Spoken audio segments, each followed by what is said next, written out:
दोस्तों, सब्सक्राइब कीजिए the Maurya AFT classes को इनकम टैक्स, जीएसटी, अकाउंट्स और फाइनेंशियल मैनेजमेंट से रिलेटेड वीडियो इस चैनल पे देखने के लिए और बेल आइकन को प्रेस कीजिएगा कि वीडियो की नोटिफिकेशन आपको सबसे पहले मिल सके। Friends, welcome back to my channel once again Maurya after classes. यदि आप इस चैनल पर नए हैं तो चैनल को ज़रूर सब्सक्राइब करें।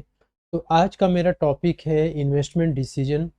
जब आपके पास बहुत सारे पैसे होते हैं, उन पैसों का आपको भी वर्तमान में कोई ज़रूरत नहीं रहता है, तो उन पैसों को आप सोचते हैं कि किसी ऐसे जगह में हम डिपॉजिट करें या इन्वेस्ट करें जिसमें कि हमें रिस्क भी कम मिले और हमें रिटर्न भी ज़्यादा मिले। इन सारे प्रोसेस को जब आप इवेलुएट करते हैं या उसको केयरफुली जब आप उसका असेसमेंट करते हैं, तब जाकर के आप फाइनल डिसीजन ले पाते हैं कि कौन सा इन्वेस्टमेंट इंस्ट्रूमेंट आपके लिए फ़ायदेमंद है, कौन सा नहीं है। मार्केट में बहुत सारी इन्वेस्टमेंट की अपॉर्चुनिटीज़ अवेलेबल होती हैं, जैसे fixed deposit, mutual fund, share market, property में इन्वेस्ट, गोल्ड में इन्वेस्ट। तो इन सारे इंस्ट्रूमेंट्स में से कौन सा इंस्ट्रूमेंट आपके लिए फ़ायदेमंद है, किसमें आपको पैसा अपना इन्वेस्ट करना चाहिए, ये आपके लिए एक बहुत बड़ा क्वेश्चन मार्क हो जाता है, क्योंकि आप खुद से डिसीजन नहीं ले पाते हैं। आप लोग फाइनेंशियल एडवाइजर पकड़ते हैं, आप उनसे पूछते हैं कि हमें किस जगह में पैसा इन्वेस्ट करेंगे तो हम सुरक्षित रहेंगे, हमें रिटर्न अच्छा मिलेगा, हमारे कैपिटल भी सिक्योर रहेगा। तो जितना आप रिस्क लेते हैं उसके अकॉर्डिंग आपको रिटर्न मिलता है। तो कंपनी के केस में या फर्म के केस में इन्वेस्टमेंट डिसीजन का मतलब क्या होता है? कंपनी में देखिए, बड़े बड़े फाइनेंशियल एनालिस्ट होते हैं और फंड मैनेजर होते हैं जो कि कंपनी के फंड को मैनेज करते हैं। कंपनी के पास नए नए प्रोजेक्ट्स में पैसा लगाने के लिए कंपनी जो है प्लानिंग करती है, या फिर कंपनी जो है अपने पहले से जो बिजनेस चला रही है उसको एक्सपेंड करना चाहती है, तो वहाँ पे कंपनी के फंड को यूटिलाइज करने की बात आती है। तो वहाँ ये जो फंड मैनेजर या बिजनेस एनालिस्ट होते हैं, ये इन्वेस्टमेंट का डिसीजन लेते हैं। तो इन्वेस्टमेंट डिसीजन बेसिकली ये कंसर्न करता है कि कोई भी कंपनी या फर्म का जो फंड है उसको किस तरीके से इन्वेस्ट किया जाए डिफरेंट एसेट्स में, ताकि the firm is able to earn highest possible return for the investors. ठीक है, इन्वेस्टमेंट डिसीजन बेसिकली यही है कि किस तरीके से कंपनी के फंड को हम डिफरेंट डिफरेंट एसेट्स में इन्वेस्ट करें, ठीक है, ताकि कंपनी अपने इन्वेस्टर्स के लिए हाईएस्ट रिटर्न जनरेट कर सके। हमारे सामने भी वही क्वेश्चंस होता है कि जब हमारे पास फंड होता है, जब हमारे पास पैसा होता है, तो हम यही सोचते हैं कि यार हम ऐसे जगह में पैसे इन्वेस्ट करें जहां से कि हम ज़्यादा से ज़्यादा रिटर्न कमा सकें। लेकिन वो सब क्या एक मतलब जादू की छड़ी नहीं होती है, उसके लिए हमें बहुत ही सोच समझ कर डिसीजन लेना होता है। तो उसी तरीके से फंड मैनेजर भी, जो बिजनेस एनालिस्ट होते हैं, वो बहुत ही केयरफुली असेसमेंट करने के बाद तब डिसीजन लेते हैं। सो फ्रेंड्स, इन्वेस्टमेंट डिसीजन दो प्रकार के क्वेश्चंस का आंसर ढूंढता है, बताता है कि हाउ। जैसे कोई फंड मैनेजर या बिजनेस एनालिस्ट जिनके पास की 100 करोड़ रुपए है, और इनके सामने क्वेश्चन है कि कैसे इस 100 करोड़ रुपए को हम इन्वेस्ट करें। और सेकेंड क्वेश्चन जो होता है वो होता है वेयर टू इन्वेस्ट मनी, पैसे को हम कहाँ इन्वेस्ट करें और कैसे इन्वेस्ट करें। ये इन्वेस्टमेंट डिसीजंस में हम सीखने जाए कि किस तरीके से हमें, जब हमारे पास फंड अवेलेबल होता है, जब कंपनी के पास फंड अवेलेबल होता है, तो कंपनी ये सवाल पूछती है कि where to invest money and how to invest money. तो यहाँ देखिए, जो फंड मैनेजर हैं या बिजनेस एनालिस्ट, उनके पास ये 100 करोड़ रुपए हैं। अब प्रोजेक्ट ए, प्रोजेक्ट बी और प्रोजेक्ट सी, तीन प्रोजेक्ट कंपनी के पास हैं लॉन्च करने के लिए। इसमें कंपनी चाहती है अपना पैसा इन्वेस्ट करने के लिए, जिसमें कि प्रोजेक्ट ए में 25 करोड़ रुपए, प्रोजेक्ट बी में 50 करोड़ रुपए, प्रोजेक्ट सी में 25 करोड़ रुपए। ये जो फंड मैनेजर और बिजनेस एनालिस्ट हैं, ये प्लानिंग कर रहे हैं कि इतना इतना अमाउंट हम इन्वेस्ट करेंगे। तो ये किस बेसिस पे ये एनालिस्ट कर रहे हैं, किस बेसिस पे ये एनालिसिस कर रहे हैं कि प्रोजेक्ट ए में 25 करोड़ दिया जाएगा, प्रोजेक्ट बी में 50 करोड़ इन्वेस्ट किया जाएगा। ये जो एनालिसिस होती है इन्वेस्टमेंट डिसीजंस में आता है।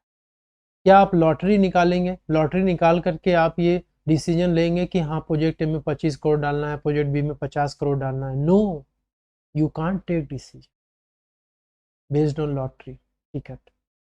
इसके लिए बहुत ही केयरफुली असेसमेंट करना पड़ता है। सिमिलरली, यदि कोई फंड मैनेजर है किसी भी म्यूचुअल फंड कंपनी का, तो उस केस में उसके पास भी जब फंड होता है, मान लीजिए 100 करोड़ रुपए फंड है, तो उसके पास भी ये डिसीजन लेने के लिए उसको ज़रूरी पड़ जाता है कि वो स्टॉक में, बॉन्ड में, रियल इस्टेट और गोल्ड में, ये सारी इन्वेस्टमेंट जो अपॉर्चुनिटीज़ उसके सामने है, वो कितना कितना इन्वेस्ट करे। तो उसमें उसने डिसीजन लिया कि 30 करोड़ स्टॉक में डाल देते हैं, 20 करोड़ बॉन्ड्स में, 40 करोड़ रियल इस्टेट में एंड गोल्ड में 10 करोड़। तो वो किस बेसिस पे ये सब रुपए जो है एलोकेट कर रहा है। तो how how this amount is to be distributed, how this amount is to be invested in all these different kinds of assets, ये इन्वेस्टमेंट डिसीजंस में सारी बातें हम देखते हैं। तो ये सारी जो इन्वेस्टमेंट है, ये तो पता चल गया where to invest money. Company के पास प्रोजेक्ट है, वहाँ इन्वेस्ट करना है, कंपनी को स्टॉक में, बॉन्ड में, रियल इस्टेट में इन्वेस्ट करना है, लेकिन कैसे इन्वेस्ट करना है, कैसे 25, 50 और 25 करोड़ रुपए कैसे इसमें डालना है, इस क्वेश्चन का जो आंसर है वो इन्वेस्टमेंट डिसीजन देता है। So the investment of fund has to be made after careful assessment of various project. Project को बहुत ही केयरफुली असेसमेंट करना पड़ता है, उसके रिस्क को, उसके रिटर्न को देखना पड़ता है। और ये जो प्रोजेक्ट होते हैं, ये लॉन्ग टर्म के प्रोजेक्ट होते हैं, शॉर्ट टर्म के प्रोजेक्ट नहीं होते हैं, क्योंकि कंपनी लॉन्ग टर्म के लिए सोचती है, इसलिए बहुत ही केयरफुली असेसमेंट उसे करना पड़ता है।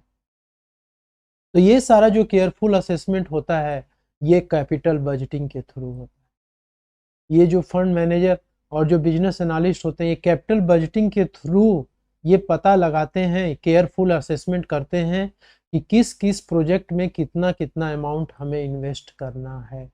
This is just because of capital budgeting.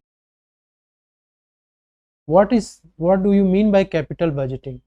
Capital budgeting refers to the process of making decision regarding an organization's major capital expenditure.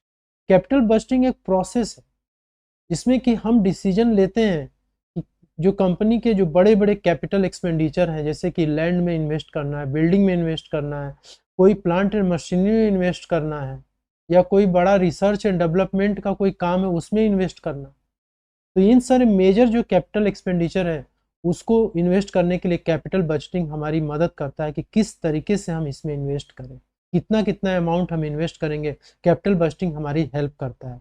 So capital budgeting is the use of funds for major expenses and purchases, and these expenditure can range from fixed assets, equipment, research, etc.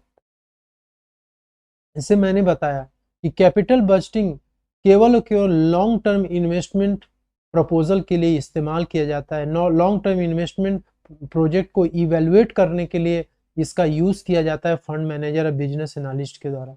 उसके बाद वो decision लेता है कि कौन सा investment opportunities उसके लिए सूटेबल है, कंपनी के लिए सूटेबल है नहीं है, वो डिसीजन लेता है।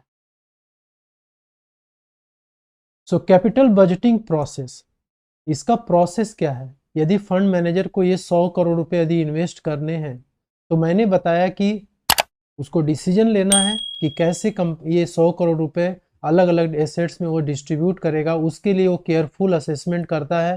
केयरफुल असेसमेंट वो कैपिटल बजटिंग के थ्रू करता है, लेकिन कैपिटल बजटिंग में भी उसे कैपिटल बजटिंग प्रोसेस को फॉलो करना पड़ता है, तब वो फाइनल डिसीजन, इन्वेस्टमेंट का डिसीजन ले पाता है। पहला जो स्टेप है, पहला जो प्रोसेस है कैपिटल बजटिंग का, वो ये है कि आइडेंटिफाइंग द इन्वेस्टमेंट अपॉर्चुनिटीज। तो सबसे पहले फंड मैनेजर को आइडेंटिफाई करना है कि कौन कौन से जगह में वो पैसे को इन्वेस्ट करना चाहता है। उसको प्लानिंग करनी पड़ती है। कोई भी कंपनी यदि बिजनेस को एक्सपेंड करना चाहती है तो उसे प्लानिंग करना पड़ता है कि एक्सपेंशन करने के लिए क्या क्या प्लांट एंड मशीनरी लगेगी, क्या लैंड में लगेगा, बिल्डिंग में कितना इन्वेस्ट होगा, ये सारी प्लानिंग करनी पड़ती है। तो पहले इन्वेस्टमेंट अपॉर्चुनिटीज़ को आइडेंटिफाई करना है कि बिजनेस को एक्सपेंड करना है या कोई न्यू प्रोडक्ट लाइन जोड़नी है अपने बिजनेस में, या फिर कोई फर्दर नया प्रोजेक्ट उन्हें लॉन्च करना है। इन्वेस्टमेंट की अपॉर्चुनिटीज उन्हें तलाशनी है। बॉन्ड में इन्वेस्ट करना है कि स्टॉक में इन्वेस्ट करना है, या रियल इस्टेट में इन्वेस्ट करना है, गोल्ड में इन्वेस्ट करना है। These are the identification of investment opportunities. ये इन्वेस्टमेंट अपॉर्चुनिटीज को पहले हमें आइडेंटिफाई करना है। देन सेकेंड है इवेल्युएशन। आपने आइडेंटिफाई कर लिया कि हमें प्लांट एंड मशीनरी में इन्वेस्ट करना है, हमें गोल्ड में इन्वेस्ट करना है, हमें स्टॉक में इन्वेस्ट करना है, आइडेंटिफाई कर लिया, आप उसको इवेल्युएट करते हो। इवेल्युएशन के लिए भी आप क्या करते हो, उस प्रोजेक्ट में जितना आपको अमाउंट डालना है उसका फ्यूचर में आप कैश इनफ्लो आउटफ्लो देखते हो। यानी कि उस प्रोजेक्ट में से हमें कितना इनफ्लो आएगा कैश का हर साल, और उसमें जो कितना आउटफ्लो होगा, वो सब आप जो है उस पर कंसिडरेशन करते हो, उस पर विचार विमर्श करते हो, तब डिसीजन लेते हो। तो कैश इनफ्लो आउटफ्लो के लिए भी इवैल्यूएशन टेक्निक्स है, क्योंकि ये जो इवैल्यूएशन है इसके लिए आप इवैल्यूएशन टेक्निक का यूज़ करते हैं, जो फंड मैनेजर है या बिजनेस एनालिस्ट यूज़ करता है, उसमें ये सारे टेक्निक्स को यूज़ करता है। पे बैक पीरियड यूज़ करता है, average rate of return, net present value, internal rate of return. These are the evaluation technique, जिसके बेसिस पे वो कैश इनफ्लो और कैश आउटफ्लो को आज के डेट में उसकी वैल्यू क्या होगी उसका पता लगा के वो इवैल्यूएशन करते हैं। इसमें जो नेट प्रेजेंट वैल्यू है बहुत ही इंपॉर्टेंट मेथड है इवैल्यूएशन टेक्निक का, जिसमें कि हम फ्यूचर में जो हमें कैश इनफ्लो होने वाला है उसको हम डिस्काउंटिंग करके आज उसकी वैल्यू निकालते हैं। जो हमारी आज इन्वेस्टमेंट है उसका प्रेजेंट वैल्यू क्या है, ये सब कंसीडर करके हम आज उसकी वैल्यू को कंप्यूट करके, और हम ये देखते हैं कि हमें इस प्रोजेक्ट से क्या नेट आउटफ्लो हमारा होगा, आज हम पता लगाते हैं, उसके बेसिस पे डिसीजन लिया जाता है। इवैल्यूएशन करने के बाद फाइनल जो नेक्स्ट स्टेप होता है वो सिलेक्शन का होता है।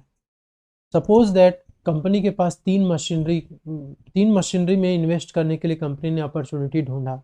इसके बाद उसने इवैल्यूएशन किया कि पर्टिकुलर तीन मशीनरी में क्या इनफ्लो आउटफ्लो होगा, और उसके लिए उसने इवैल्यूएशन टेक्निक भी लगाया। लगाने के बाद उसने फाइनल ये डिसीजन लिया, जैसे पे बैक पीरियड निकाला तीनों मशीन का, जिसका पे बैक पीरियड कम हुआ। पे बैक पीरियड मतलब क्या होता है कि जो आप पैसा अभी इन्वेस्ट कर रहे हो आपको कितने साल में मिल जाएगा, that is called the pay back period.